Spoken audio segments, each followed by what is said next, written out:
Ok, vamos dar continuidade, então, ao currículo da membresia de uma igreja local. Estamos trabalhando vários aspectos para que possamos entender mais e melhor o que a Bíblia quer dizer com membresia. Este é um termo que nós normalmente utilizamos, ele é comum, mas nem sempre entendemos as implicações. Nem sempre entendemos os privilégios e as responsabilidades que envolve ser um membro de uma igreja local. Um visitante de uma igreja, ele não é um membro de uma igreja local. Uma pessoa que tem certa assiduidade em determinado culto ou igreja local, não necessariamente é um membro dessa igreja local. Então, ser membro de uma igreja local é passar por um trâmite da igreja, onde a própria igreja faz uma análise da profissão de fé da pessoa que está desejosa de participar daquela família, daquele corpo local, participar de uma maneira mais ativa, mais responsável. E após a aceitação da igreja, se a pessoa já for batizada, ela entra na membresia. Se ela não for batizada, então a igreja autoriza o batismo, e esta pessoa é batizada, logo em seguida, ela passa a fazer parte da membresia da igreja. Só que nós corremos o risco de participarmos de um batismo e não entendermos o que ocorre em igrejas que vinculam batismo à membresia, como é o nosso caso. E participar de um batismo envolve agora você ter uma responsabilidade no corpo, você ser ativo nesse corpo. E nem sempre a gente compreende bem. Então, esse currículo de escola bíblica dominical, ele visa trazer uma reciclagem para aqueles que já são membros da igreja local há bastante tempo, mas que podem estar falhando em algum tópico, e aqueles que estão chegando na membresia ou que estão desejosos de fazer parte da membresia local. Então, essas instruções, ela visa trazer para nós essa espécie de nivelamento, para que todos nós possamos entender e compreender o que de fato queremos dizer com membresia. Então, nós estamos falando sobre as responsabilidades e os benefícios, e a terceira responsabilidade que eu quero trabalhar com os amados irmãos, e o benefício desta manhã relaciona-se ao que a gente chama de governo congregacional da igreja local. Então, toda igreja, ela tem um sistema de governo. Esse sistema de governo, basicamente, é um sistema administrativo. É como nós tomamos as nossas decisões, como nós administramos as demandas dos membros. Nesse sentido, nós temos diversos sistemas de governo de igreja. Nós temos o que é chamado de episcopado, em que você tem um líder central, o episcopo, e todas as decisões parte deste líder. Nós temos o que a gente conhece como um sistema de presbitério, em que nós temos um grupo que é escolhido pela igreja, constituído de presbíteros, pastores remunerados e não remunerados, e em que eles se reúnem para tomar as grandes decisões da igreja. E dentro desse sistema de presbítero existe, inclusive, outros grupos extra-igreja local tomando também decisões, sínodos e outras questões. E existe o que a gente conhece como o sistema congregacional. Então, as igrejas batistas regulares, elas praticam o governo congregacional.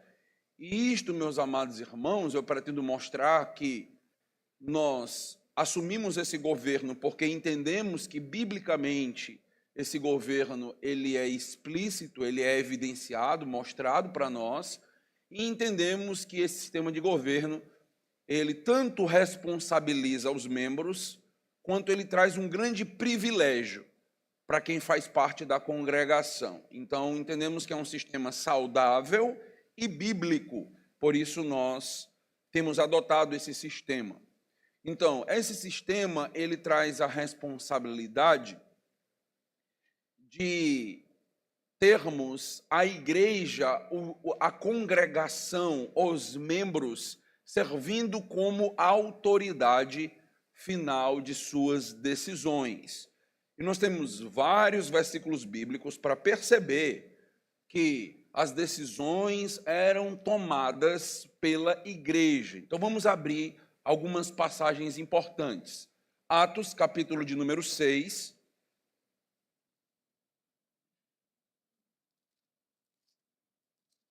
Versículos de 1 a 6.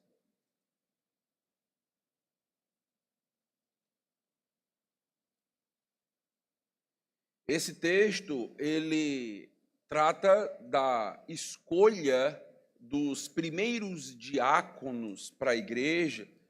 A palavra diácono não aparece aqui de maneira explícita, mas seriam aqui os primeiros servos que estariam auxiliando de uma maneira mais direta os apóstolos no governo da igreja local. Então veja aí, Atos 6, versículo 1.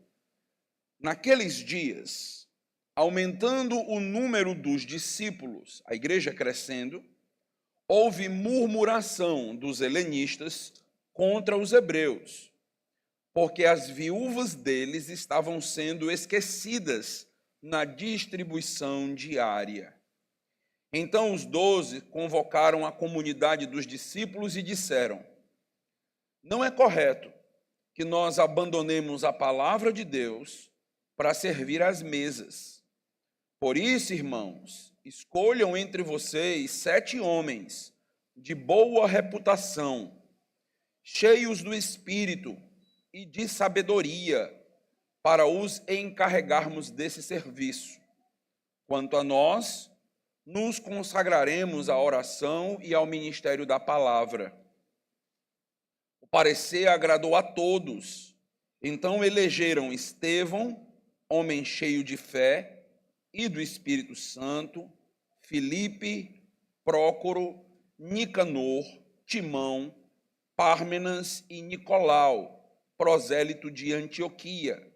Apresentaram esses homens aos apóstolos, que, orando, lhe impuseram as mãos.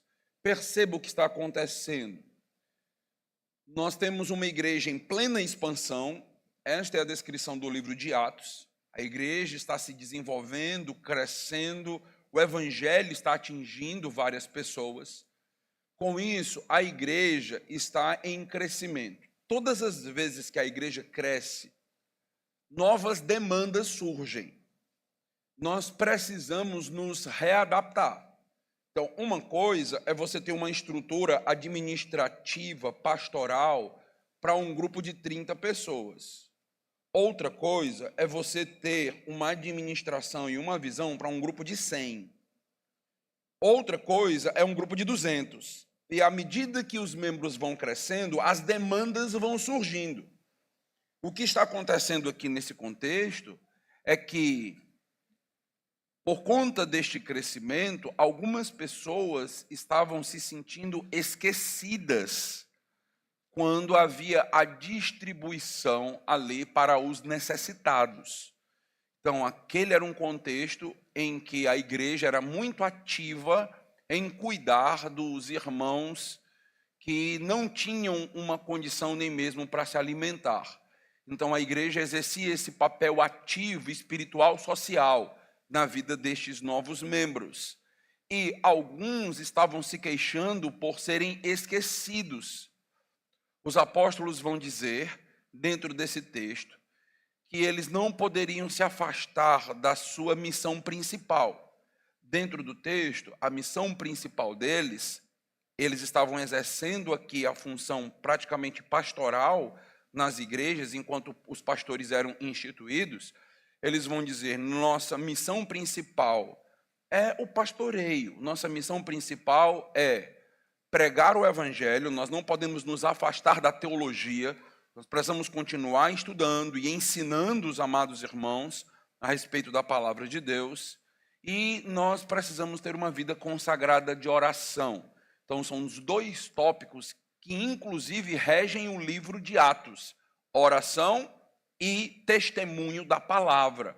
Os apóstolos dizem: este é o foco. Se nós queremos que a igreja se desenvolva, expanda, e se nós queremos que a igreja cresça, fundemos novos trabalhos, nós precisamos focalizar na pregação do evangelho e na vida de oração. Mas nós reconhecemos que há uma demanda na igreja.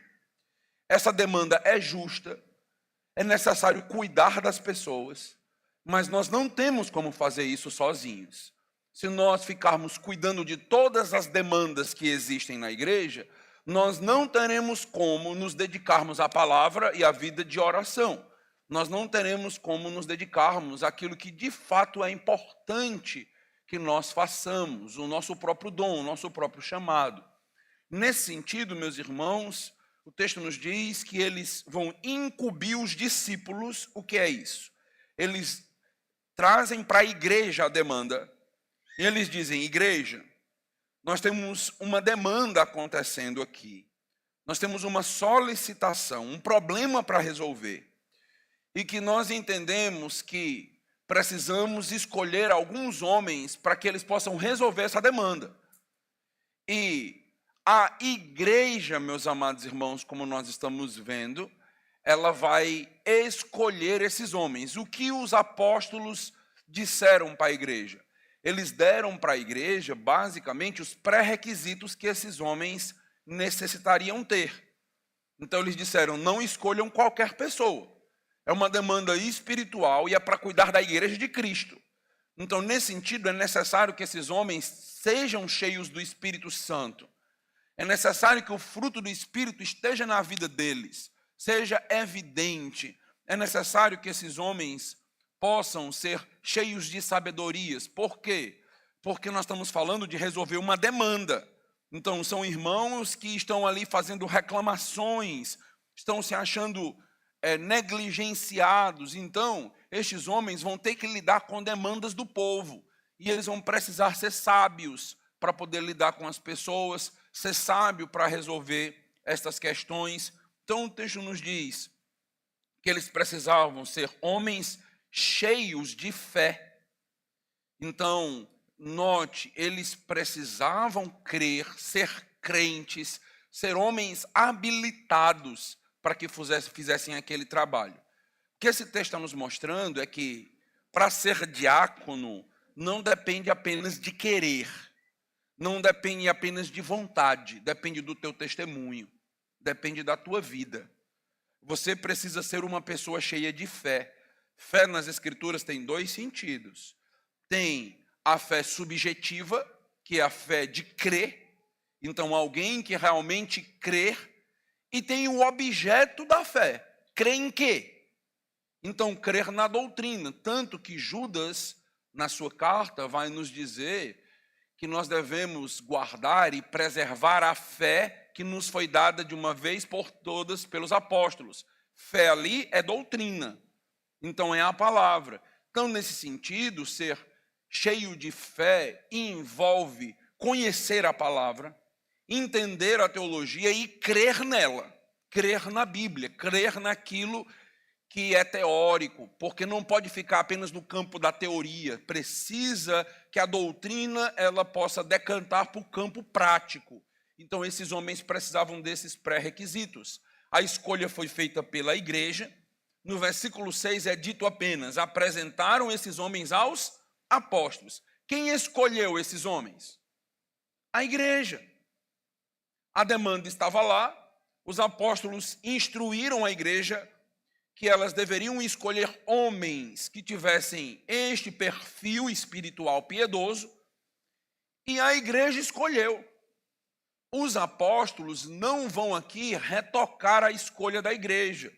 Eles não estão ali para questionar a escolha da igreja. A igreja escolheu.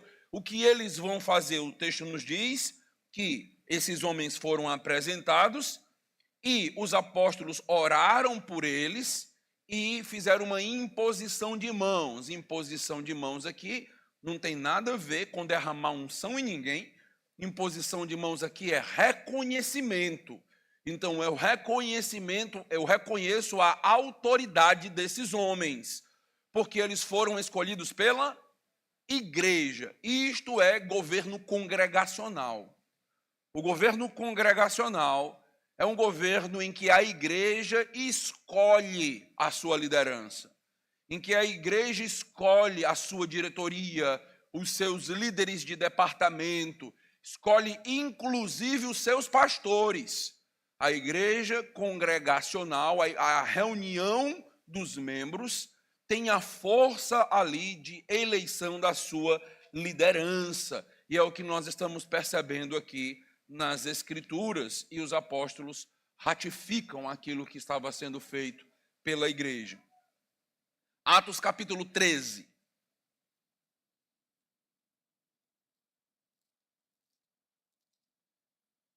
Versículos de 1 a 3.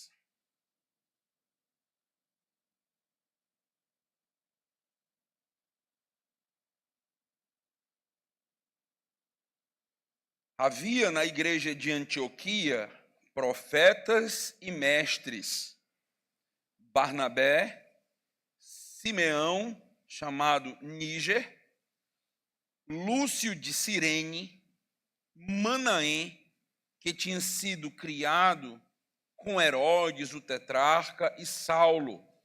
Enquanto eles estavam adorando o Senhor e jejuando, o Espírito Santo disse: separem-me agora, Barnabé e Saulo, para a obra que os tenho chamado. Então, jejuando e orando, e impondo as mãos sobre eles, os despediram. Esse é um texto que inicia no versículo 1, falando de profetas e mestres. Nós entendemos que são duas funções diferentes na igreja primitiva. A função do mestre é a função basicamente do pastor na igreja. Ele exercia este cargo, por isso que nos pré-requisitos dos pastores em 1 Timóteo, é dito que é necessário que ele saiba, tenha a capacidade para ensinar. Ele precisa ser mestre das Escrituras para que ele possa ensinar a verdadeira palavra. Profetas não necessariamente eram os pastores, até porque dentro do contexto da igreja primitiva, nós temos menção de profetas mulheres, profetisas. Então existia ainda o ministério profético e as mulheres eram utilizadas para trazer nova revelação do céu. Era algo sobrenatural, não era aqui um ministério de ensino. Era agora uma revelação direta de Deus, e Deus usava homens, os profetas, e usava profetisas. Se os irmãos lembrarem, as filhas de Filipe, que é um dos diáconos da igreja, elas eram profetisas. Então, existiram profetisas no primeiro século.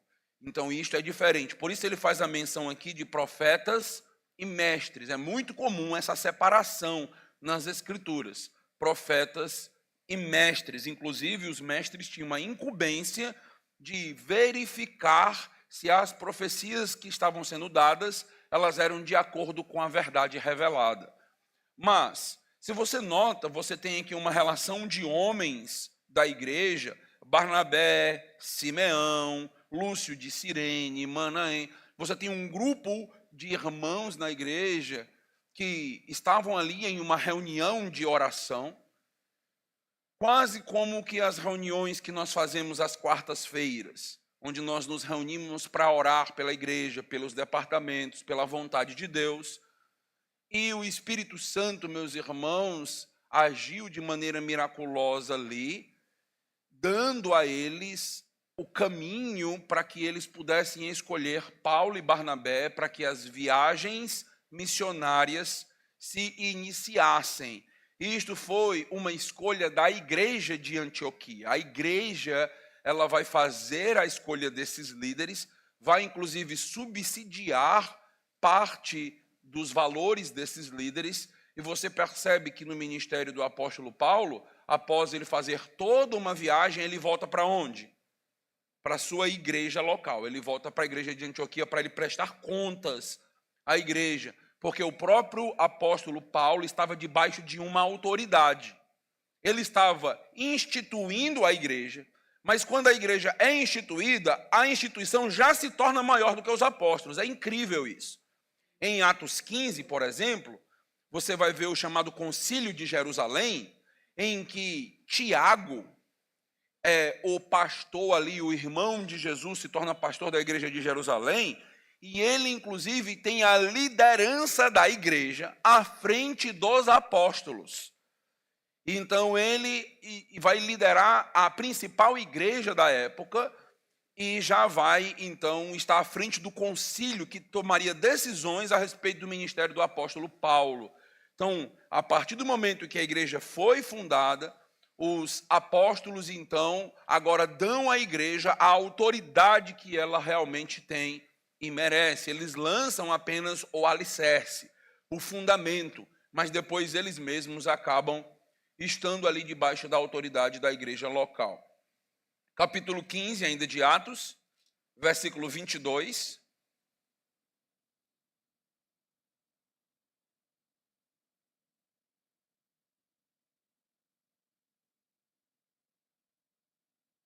Atos, capítulo 15, versículo 22.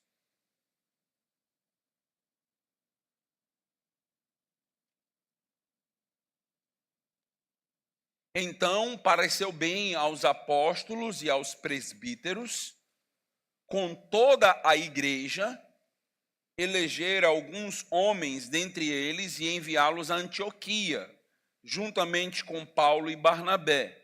Foram eleitos Judas, chamado Barsabás, e Silas, que eram líderes entre os irmãos. Mandaram por eles a seguinte carta, e aí tem uma carta que eles levaram como representantes. O que nós vemos nesse texto? Nós vemos algo bem interessante nesse texto.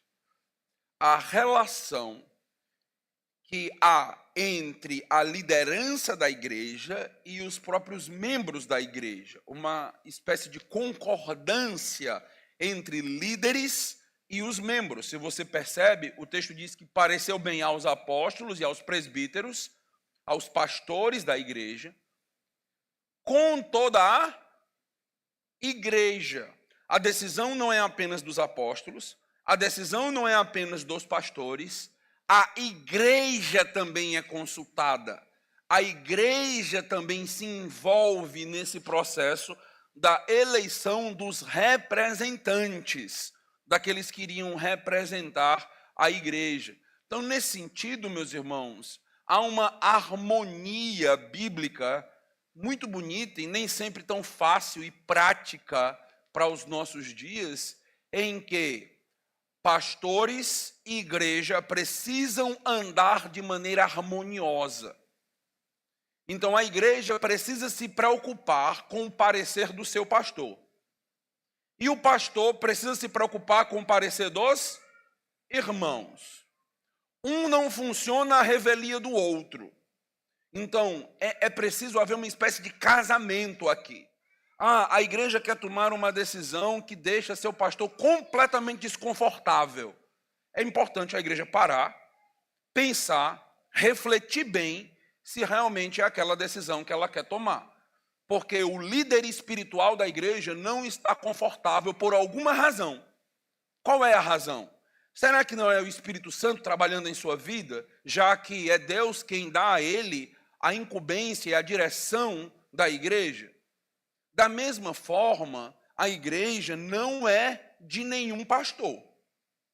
Então, nós não entendemos que a igreja pertence a um homem. A igreja é do Senhor Jesus Cristo. Nesse sentido, tomadas de decisões que envolvem apenas a posição do pastor também não faz nenhum sentido. Então, é preciso ouvir os membros, é preciso que os membros se posicionem diante disso e que haja uma harmonia. Igrejas bíblicas e saudáveis, elas têm uma harmonia muito bonita entre liderança e congregação. Quando há uma quebra aqui, quebra de confiança, quebra de autoridade, quando há uma quebra na sua liderança e na congregação, então começa a haver uma cisão naquela igreja. Então é daí que nascem conflitos, divisões e muitos problemas na igreja de Cristo. Por isso que a igreja, quando ela escolhe um pastor, ela tem que ser muito séria nessa escolha. Ela precisa ter um tempo de oração, um tempo de consagração. Lembra que quando a igreja estava reunida para enviar missionários, eles estavam reunidos com o propósito de orar. E Deus ali, então, abençoa a igreja. Então, são decisões sérias que precisam vir na esteira de muita vida de oração e de consagração. Por quê? Porque após a escolha de um pastor, é preciso andar junto com ele. É preciso caminhar junto, é preciso que haja uma harmonia entre o pensamento do líder e o pensamento dos membros. E isto, meus irmãos, nem sempre é simples, nem sempre é fácil. Eu gosto de dizer, uma obra que Deus realiza na vida de uma igreja com a sua graça. Mas isso acontece, e quando acontece, a igreja usufrui de muita saúde, é o que a gente está vendo aqui. 2 Coríntios 8. Todos os textos que são utilizados para falar sobre sistema congregacional. 2 Coríntios, capítulo 8, versículo de 1 em diante.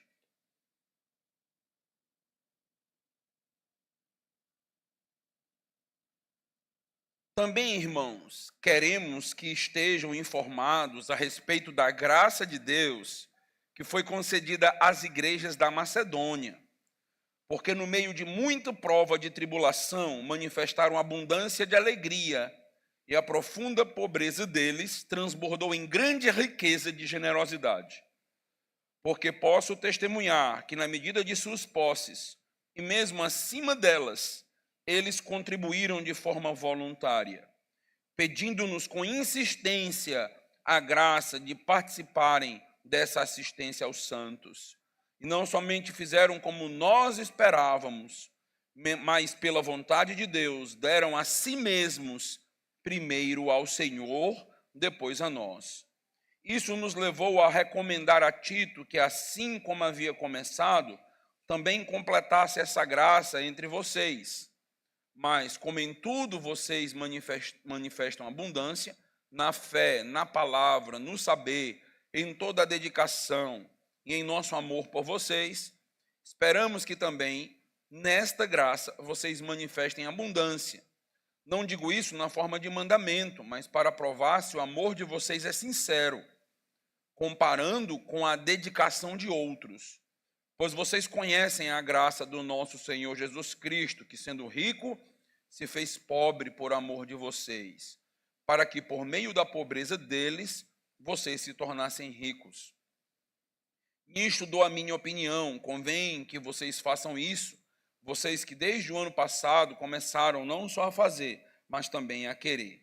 Terminem agora a obra começada, para que assim como mostraram boa vontade no querer, assim também completem essa obra, dando de acordo com o que vocês têm. Porque se há boa vontade, a oferta será aceita conforme o que a pessoa tem, e não segundo o que ela não tem. Não se trata de fazer com que os outros tenham alívio e vocês tenham sobrecarga, mas para que haja igualdade. Neste momento, a abundância que vocês têm supre a necessidade deles, para que a abundância deles venha a suprir a necessidade que vocês vierem a ter. Assim haverá igualdade, como está escrito. E aí o texto continua.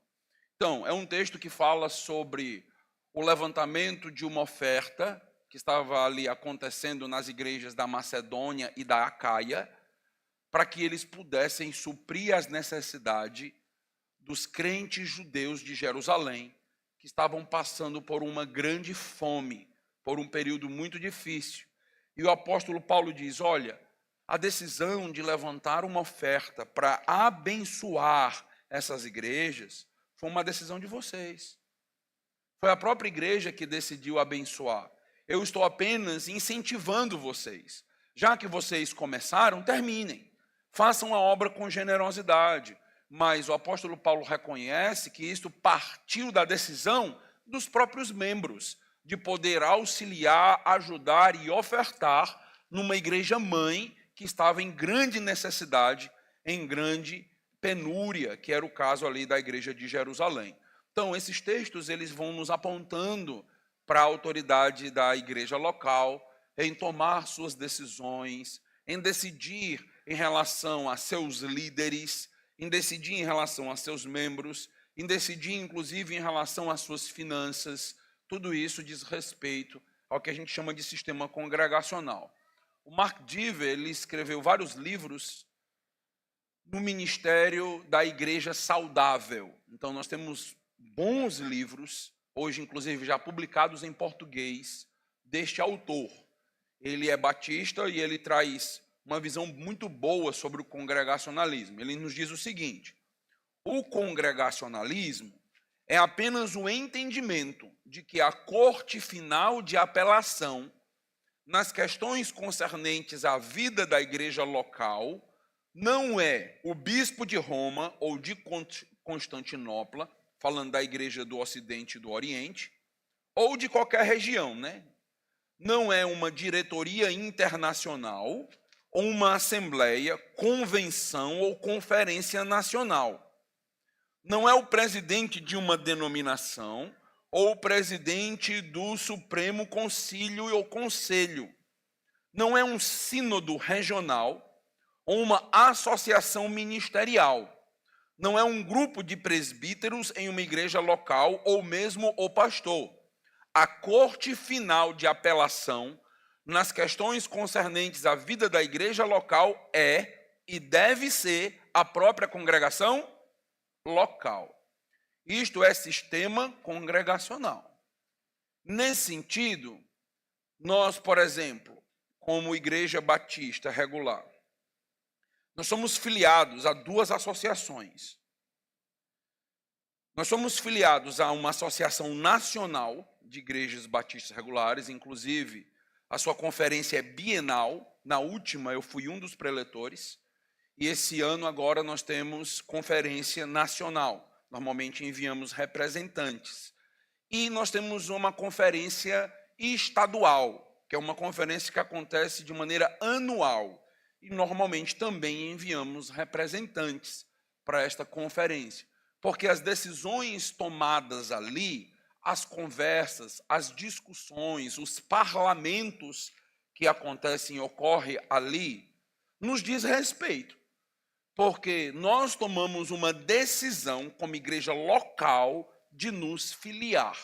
Quando eu fui convidado para pastorear essa igreja já era filiada à Associação Nacional e à Associação Estadual. Não fui eu que vinculei essa igreja.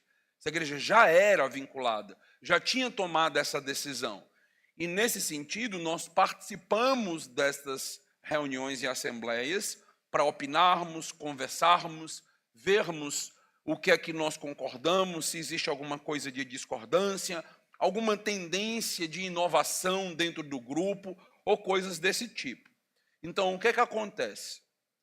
A autoridade final sobre a Igreja Batista Regular Canaã não é a associação estadual.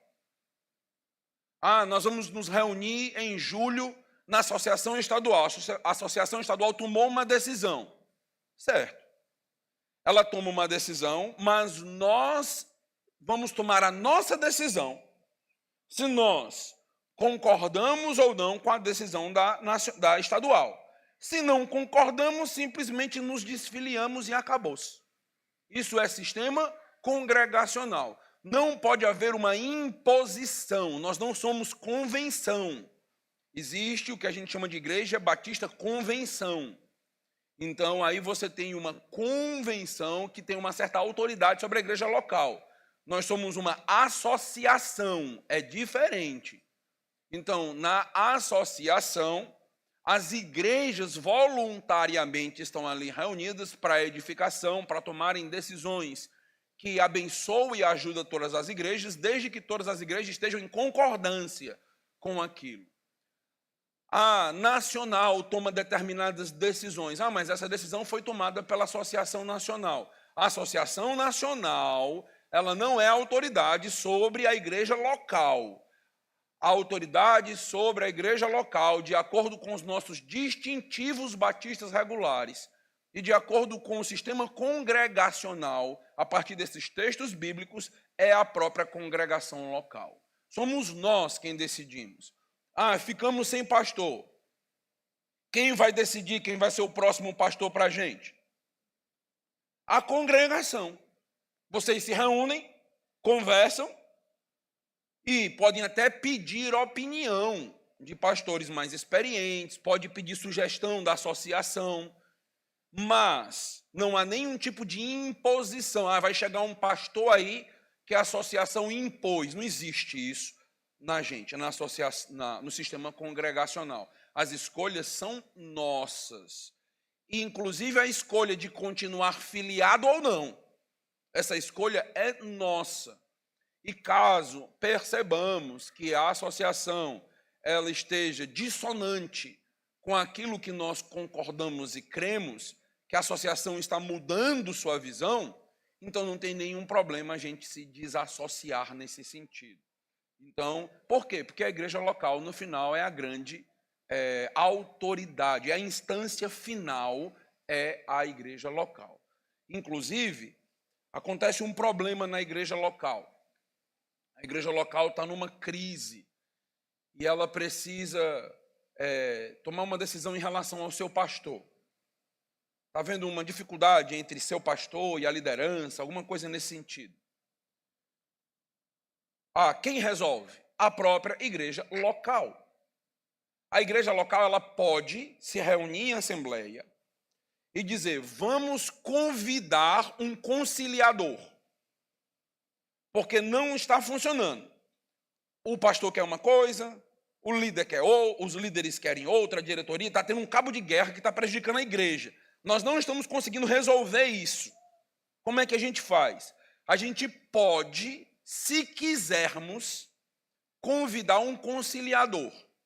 Ah, vamos ligar para uma associação ou vamos convidar um pastor amigo da igreja para ele vir, ouvir ambas as partes e tentar conciliar o problema.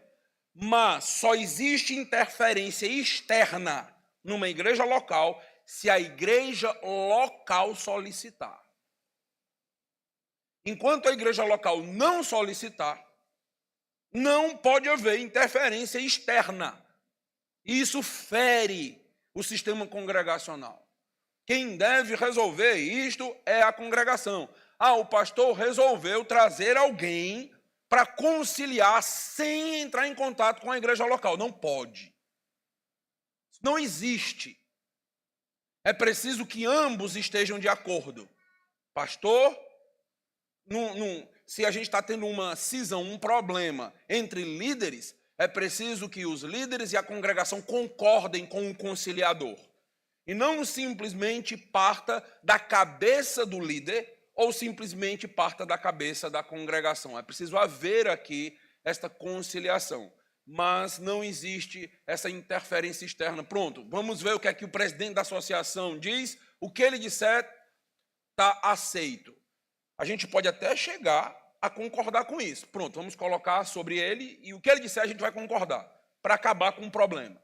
Tudo bem, mas isso já foi decidido em uma assembleia nossa.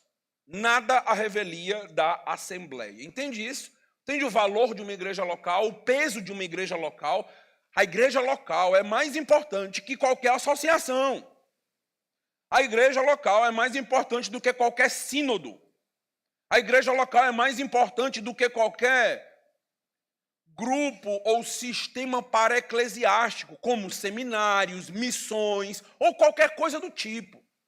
Quem toma as decisões na igreja local é a igreja local. E qualquer tipo de imposição à igreja local é uma forçação de barra em relação ao que nós cremos como sistema congregacional. Isso nos protege. Isso coloca peso sobre os membros, responsabilidade sobre os membros e nos ajuda a não ter que engolir decisões de cima para baixo. nos ajuda a sempre entender. As decisões foram tomadas por nós. Fomos nós que tomamos esse tipo de decisão. É isso que o Mark Dever está colocando aqui. Significa que todo membro precisa entender sua responsabilidade de participar ativamente das reuniões administrativas / espirituais da igreja. Então, se a igreja local, em sua reunião de assembleia, de sessão, ela tem tanta autoridade como nós estamos vendo aqui, então todo membro, todo aquele que faz parte da membresia da igreja precisa entender a sua responsabilidade de participação. Então não pode haver negligência aqui. Ah, não, eu participo do culto da igreja, mas das sessões eu não participo. Você pode ser disciplinado e excluído da igreja. Saiba disso. Você está negligenciando a igreja de Cristo. Nós entendemos, por conta do sistema congregacional, que todo membro precisa ser ativo na congregação, precisa ser ativo em suas decisões. Isto aqui é muito importante, porque muitas pessoas no sistema congregacional não entendem o sistema congregacional e acabam desvalorizando sessões e reuniões, e às vezes pensam, não, isso é coisa de pastor, isso é coisa só da diretoria. No dia que a gente disser que as reuniões administrativas é coisa que pertence só à diretoria, só ao pastor, nós nos tornamos episcopado ou nos tornamos presbitério. Nós não estamos interessados, não. Pode tomar as decisões aí por nós. Pronto, isso não é congregacionalismo. Não é. Então, e isso vai ter um preço a ser pago quando a gente toma uma decisão dessa. Porque depois a gente não pode reclamar de decisões que foram tomadas e aí a maioria da congregação discorda. Tudo bem, mas vocês nos deram esse poder. Foram vocês que cruzaram os braços quando tinham o privilégio de votar. Esta participação mostra interesse. Interesse pela igreja, interesse pelo futuro e o presente da igreja, interesse pelos irmãos. Coloca sobre todos a devida responsabilidade pelas decisões tomadas. Então, as decisões tomadas devem pesar em toda a igreja. Se foi toda a igreja que tomou a decisão, o ônus e o bônus é de quem? É de toda a igreja. É de toda a igreja. Depois ninguém pode dizer, ah, não, mas fulano tomou essa decisão. Não foi fulano. Foi você. Ah, mas eu não estava na sessão. O problema é seu. Você devia estar. É sua responsabilidade estar. Foi convocado. Foi dito com antecedência. Então você precisaria estar. São decisões valiosas, importantes. Então é necessário que você esteja ali e assuma essa responsabilidade. É como se você permitisse que alguém começasse a tomar as decisões na sua casa. Não, lá em casa sou eu, minha esposa e meus filhos, mas alguém de fora vai tomar todas as decisões, como é que a gente vai gastar o dinheiro, o que é que a gente vai comprar, deixar de comprar. Você faz isso? Ninguém faz isso, né? Porque não faz sentido. Da mesma maneira na igreja. Na igreja, só faz sentido o sistema congregacional se nós nos apropriarmos desse direito e desse privilégio. Se todas as decisões importantes são tomadas em assembleia, e para que essas assembleias aconteçam, precisa que exista a presença dos irmãos, a presença dos membros, é o que a gente chama de quórum, né? Então é preciso um quórum mínimo para tomadas de decisões. Não participar, então, da sessão sem um motivo justo não é apenas uma negligência, é atrapalhar a igreja. É forte o que eu estou dizendo, mas é verdade. Eu posso estar na igreja atrapalhando a igreja. Porque a igreja precisa tomar uma decisão e ela não pode contar comigo no seu hall de votantes, mas eu estou lá no hall de membros. E aí a igreja não consegue, às vezes, ter uma sessão, porque ela não consegue o quórum mínimo, o número mínimo de pessoas para tomada de decisão. Isso mostra descaso da igreja, Isso mostra que a saúde dos membros, espiritualmente falando, não está boa, que o clima da igreja não está bom, que tem um problema sério, talvez até com a liderança, tem alguma coisa muito errada com essa igreja. Porque a igreja de Cristo precisa ter prazer em participar, precisa querer participar. Eu sei que, às vezes, em sessões, nós temos momentos mais tensos, porque envolve, sim, opiniões, envolve ouvir o que as pessoas têm para dizer. Mas é necessário que todos estejam participando. É necessário que possamos aprender a ouvir o outro, a respeitar a opinião do outro. Não significa necessariamente que a gente vai seguir a sua opinião, a opinião A, B, C ou D. Não necessariamente, porque se a gente tem uma decisão para tomar e tem 4 opções, a gente vai ter que escolher uma. 3 vão ficar de fora. E talvez essas 3 foram dadas por irmãos. Tudo bem, mas no final das contas, todos foram ouvidos e tiveram a condição de poder participar, de poder colocar seu ponto de vista ali para que a gente possa pensar, perceber. Meus irmãos, deixem-me dizer uma coisa seríssima para vocês nessa manhã. Todos vocês têm o Espírito Santo habitando em vocês, amém? Todos vocês têm. Então, a maneira de tratar vocês tem que ser com responsabilidade. Porque o Espírito Santo fala através de vocês. O Espírito Santo edifica a igreja através de você. Você pode lançar luz diante de um problema que ninguém está vendo, mas que o Espírito Santo te usou naquele dia para não permitir que a igreja tomasse uma decisão precipitada.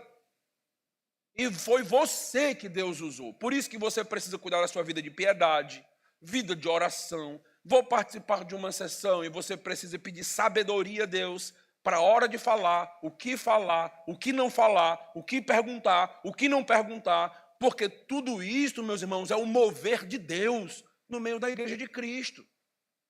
Não se trata aqui de uma câmara municipal. Não se trata da gente resolver as coisas em nível parlamentar, em nível meramente social. Aqui é uma comunidade espiritual, guiada por Deus, guiada pelo Espírito de Cristo. E cada um de nós precisa se deixar usar pelo Espírito de Deus. Precisa entender, sim, talvez o Espírito Santo esteja me usando aqui para mostrar um ângulo, falar algo, dizer algo que contribua, que melhore, que aperfeiçoe a proposta e a gente poder chegar à melhor proposta juntos. Então, coloca no teu coração, escuta o teu pastor, deixa Deus me usar na tua vida nessa manhã, coloca no teu coração participar das sessões da tua igreja. Pede a Deus. Eu não estou falando aqui de casos excepcionais. Eu sei que em casos excepcionais você não vai poder participar. Então acontecem urgências, emergências na nossa vida. Eu não estou falando disso. Eu estou falando do normal, do corriqueiro. Coloca no teu coração, Senhor, me usa na tua igreja. O teu voto é importante, o teu voto é valioso dentro de um sistema congregacional. Então, peça a Deus para colocar essa decisão. Coloca no teu coração, eu não vou faltar nenhuma das sessões da minha igreja, a não ser que seja extremamente necessário essa falta. Porque a sua falta faz falta. A sua falta faz uma grande diferença na decisão que a igreja vai tomar. Então, o congregacionalismo, ele não impede a cooperação com outras igrejas em missões. Educação, evangelização, alívio em catástrofes e coisas do tipo. O que é que eu estou dizendo aqui? Estou dizendo assim, apesar da nossa autonomia como igreja local, apesar de nós tomarmos as nossas próprias decisões, isto não significa que nós seremos uma ilha. Isso não significa individualidade de igrejas. Nós sim vamos cooperar com outras igrejas, porque são irmãos em Cristo. São igrejas amadas, são boas igrejas que existem ao nosso redor. Nesse sentido, em alguns momentos, existem trabalhos missionários, evangelísticos, projetos educativos e coisas assim, que faz sentido nós participarmos, porque o reino ganha. Talvez nós até não ganhemos tanto como igreja local, Mas a gente não se preocupa só com a nossa igreja local. Lembre-se que a igreja local compõe o reino. E o reino é constituído das igrejas. Se o reino ganha, a igreja ganha? Ganha. Se uma outra igreja nossa, local, a igreja de Jerusalém, está passando por uma grande fome, e nós somos usados por Deus para abençoar aquela igreja, o reino ganhou. Talvez nós não ganhemos tanto assim em termos práticos, mas em termos espirituais ganhamos muito. Fomos grandemente usados pelo Senhor para abençoar. Então nós precisamos entender que o sistema congregacional não anula que a gente possa ser ativo na vida de outras igrejas, que a gente possa ser ativo no reino. O congregacionalismo significa que ninguém de fora pode ordenar ou demandar algo a determinada igreja no que concerne a disciplina ou doutrina. Quem decide o que nós cremos somos nós. Entende isso aqui? Somos nós. É o povo de Deus. É a própria igreja do Senhor. Quem decide se um determinado irmão que foi exortado, um irmão foi lá, 2 ou 3, a própria igreja, esse irmão foi disciplinado ou excluído. Quem decide essa exclusão ou essa disciplina é a igreja local. Ah, pastor, nós excluímos um irmão, mas uma outra igreja local não concordou com essa exclusão.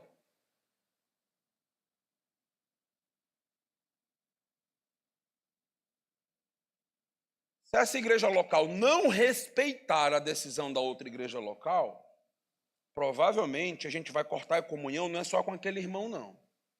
É com aquela igreja que está desrespeitando a decisão de uma igreja local. Séria. Uma igreja local precisa, diante de receber um membro que foi excluído por uma outra igreja local séria, não meramente receber e questionar o que a outra igreja fez. O que a gente faz? Manda aquele membro voltar e tratar com a igreja local que ele saiu. Vai, retrata, pede perdão. Depois que tiver tudo tratado, você não precisa ficar mais lá, você pode vir para cá. Mas primeiro você trata a igreja local com dignidade. Reconheça a autoridade daqueles irmãos na sua vida. Vai lá e se submete ao que eles disserem. Pede perdão. Depois que tudo estiver ok, aí você vem. Então isto é respeitar as decisões de outras igrejas. Como é que a gente vai ter comunhão com outras igrejas que não respeitam as nossas decisões? Então, igrejas locais precisam aprender a respeitar as decisões de outras igrejas locais. Principalmente se elas querem ter comunhão. Se é para ter comunhão, então o que uma igreja tomou decisão em assembleia, a outra igreja local simplesmente precisa aceitar. Pronto. Foi a igreja de Cristo que fez? Foi, acabou-se. Foi a igreja de Cristo que fez. Se a igreja errou ou não, não pertence a outra igreja julgar. A outra igreja é a instância sobre nós, por acaso? Não. Então, a instância sobre nós é Jesus. Então, nesse sentido, a outra igreja, cabe à outra igreja simplesmente ter uma postura ética em relação à outra igreja, receber o membro desde que tudo tenha sido tratado e resolvido. Confiando na clareza das Escrituras, mais do que em qualquer outro expediente, nós, congregacionalistas, admitimos que Deus guiará seu povo a entender quem deve ser reconhecido como membros e líderes, o que devemos crer e o que deve ser feito. Nós cremos que Deus usa a congregação quando ela está reunida para a sua tomada de decisões. Então nós cremos que o Espírito Santo está nos guiando. O congregacionalismo significa que a responsabilidade fundamental diante de Deus pela manutenção de todos os aspectos de sua política local e a adoração pública pertence, então, à igreja local. Para a gente encerrar e abrir para perguntas, participações. Algumas das responsabilidades, então, atribuídas às congregações nas Escrituras, incluem admitir e disciplinar membros Isto pertence à igreja local em assembleia, escolher seus líderes e guardar a pureza doutrinária. Então, tudo isso pertence aí à sua liderança. Por isso que eu tenho falado para a igreja, a gente vai conversar e pensar juntos a teologia da nossa igreja, porque é necessário que nós possamos ter uma declaração de fé explícita para todos os membros, inclusive para que novos pastores eles entendam o que é que a igreja crê, saibam exatamente qual o caminho que eles devem ter. Quando a igreja não tem uma regra de fé, né, uma declaração de fé explícita, às vezes ela fica subordinada ou sujeita às interpretações do pastor que está no púlpito. Pronto. Se tem um determinado pastor no púlpito, ele interpreta a Bíblia assim, ele leva para um lado, se vem um outro pastor, já mudou tudo. E causa uma grande instabilidade doutrinária na igreja. Então, por isso, a necessidade de termos uma declaração de fé explícita. Por isso, ainda esse ano, nós vamos estudar a nossa declaração de fé e vamos, inclusive, montar a nossa declaração de fé aqui com base nos nossos distintivos, com aquilo que nós já temos. Essas responsabilidades exigem que os membros da igreja orem coletivamente e busquem a orientação de Deus. Lembre-se disso. Se Deus vai te usar na assembleia, se Deus vai te usar para guiar todo um grupo de pessoas numa igreja, se consagre. Tenha vida de oração.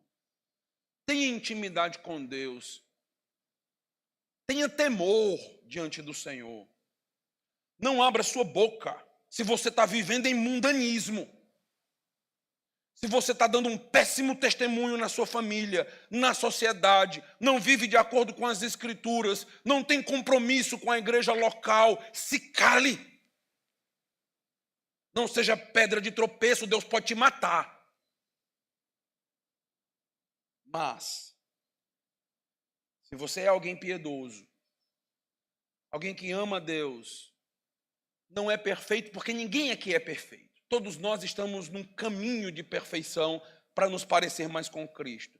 Mas se você busca viver a sua vida cristã com responsabilidade, deixe Deus te usar. Fale, vote, se expresse, porque a sua opinião pode ajudar a igreja a pular muitas ciladas e guiar a igreja para o caminho correto. Então, nesse sentido, nós precisamos de consagração. Lembre-se, a sua vida de santidade e de consagração não é só para você, é para mim, é para os demais também. Quanto mais consagrado você for, mais Deus vai te usar no nosso meio. Mais você vai estar habilitado para ter sabedoria na hora de falar, na hora de tecer um comentário, na hora de dar uma sugestão. Mas Deus vai fazer com que sua voz tenha peso, seja ouvida. Porque quem faz isso é Deus no nosso meio. Então, se consagre. O sistema congregacional é uma bênção, mas ele joga sobre todos nós um peso de consagração. Não é apenas um grupo que toma a decisão de diretoria. A nossa diretoria está ali para tentar filtrar os assuntos, conversar, pensar, tentar trazer para os irmãos uma proposta que possa ajudá-los num direcionamento. Esta é a proposta da nossa diretoria, mas não é ela que toma as decisões. As decisões são tomadas aqui. Mas todos os que estão aqui precisam ter vida consagrada. Desde o pastor, diáconos, diretoria, a cada membro que faz parte da igreja local. Então, ore, leia sua Bíblia todos os dias para que você tenha teologia, participe dos cultos. Se você, às vezes, não pode participar de todos os cultos que nós temos, então assista às programações que ficam gravadas na internet, séries da sua igreja. Vá montando e firmando sua teologia para que Deus possa te usar mais e mais na igreja local. Ser usado por Deus na igreja local é uma grande bênção.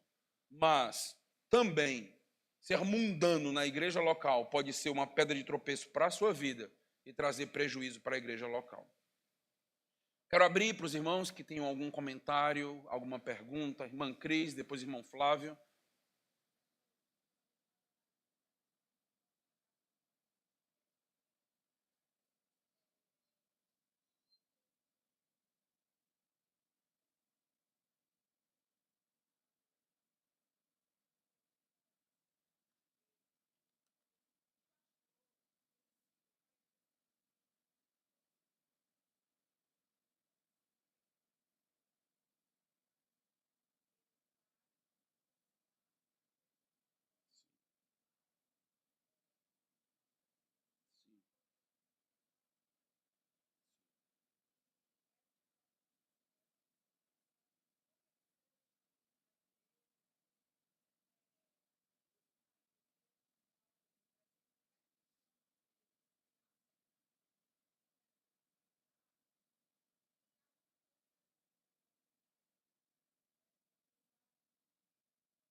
Eu diria, irmã Cris, que até pastores santos erram. Então, nesse sentido, a congregação ela deve estar atenta e fazer uma espécie de policiamento nesse sentido, porque senão a gente acaba no episcopado. Se o pastor toma todas as decisões, onde é que fica a congregação, né? Então, infelizmente, essas coisas acontecem. Infelizmente. O pastor sempre vai exercer uma influência sobre a igreja e sobre as decisões. E deve ser assim. Porque ele é o pastor. Ele foi chamado para ser o líder espiritual de cada um dos membros. Se ele não puder exercer a influência dele sobre os membros, se ele não tiver peso na sua voz, tem alguma coisa errada com ele, que não está fazendo o que deveria fazer. Mas ele pode usar isso por mal. É pecador. E pode usar essa influência para prejudicar a igreja, para causar danos e até divisões na igreja. A gente precisa orar. Orar pela igreja, orar por nossos líderes, orar por consagração de todos, sermos vigilantes, porque a igreja é muito custosa e muito séria, e participarmos ativamente para que as decisões sejam as melhores possíveis. Então, venha beneficiar a todos e não venha a trazer algum dano, né, com base em alguma segunda intenção de alguém, ou de um pastor, ou de algum líder, ou coisa assim. Porque no final quem vai sofrer é a igreja. A igreja vai pagar um alto preço. Então, vem um pastor na igreja e ele não é tão consagrado, quem vai pagar o preço? É a igreja. A longo prazo é aquela igreja que vai ser prejudicada. Então, nesse sentido, é que todos nós precisamos estar juntos, pensando, cuidando da vida de piedade, tomando decisões juntos, vendo se realmente aquilo seria o melhor. A ideia não é ser burocrático. Então, ser burocrático não necessariamente nos faz piedosos. Não, porque a gente está seguindo exatamente as burocracias. Não é ser burocrático. A ideia é buscarmos ser organizados e seguirmos aquilo que, de fato, venha trazer proteção e estabilidade para a igreja e para os demais líderes. Então, algumas decisões assim, a revelia, tomadas dessa forma por líderes, isso não é legal para a igreja de Cristo, e que Deus possa me ouvir hoje pela manhã e ter misericórdia de mim. Ok? Mas o irmão Flávio.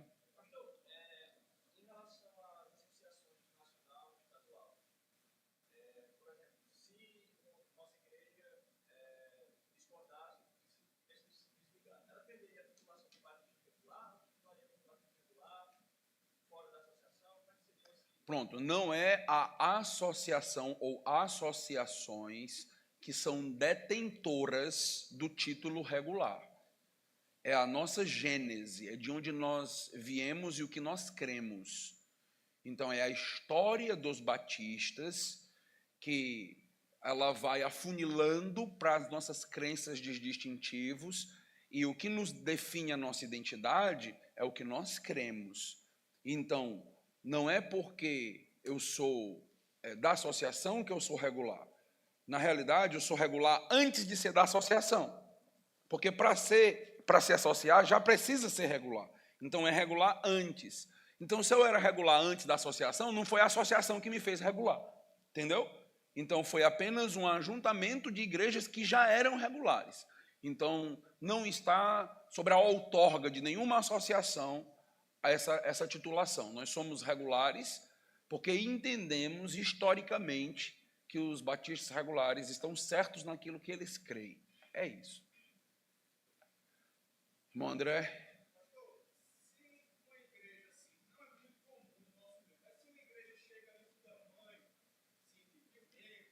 Uhum.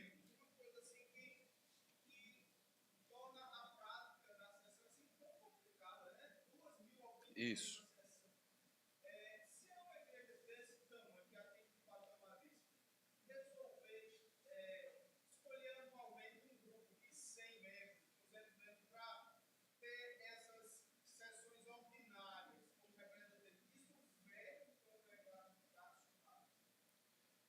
Irmão André, eu acredito que não fere, mas a gente está já adaptando ele. Já é uma espécie de mudança no congregacionalismo mais cru, mais direto, por assim dizer. E eu diria que algumas das decisões ainda precisariam ser tomadas pelos grupos. O que é que a gente poderia fazer? A gente poderia ter líderes, por exemplo, vamos colocar uma igreja de 1000. Nós poderíamos ter 10 líderes de 100, por exemplo, mas aqueles 100 precisariam ser ouvidos pelo seu líder. Então, ele vai trazer não a opinião dele como representante, mas a opinião deles, porque é inviável escutar os 1000, mas é viável escutar os 100. Então, escute os 100 e traga para mim a decisão dos 100.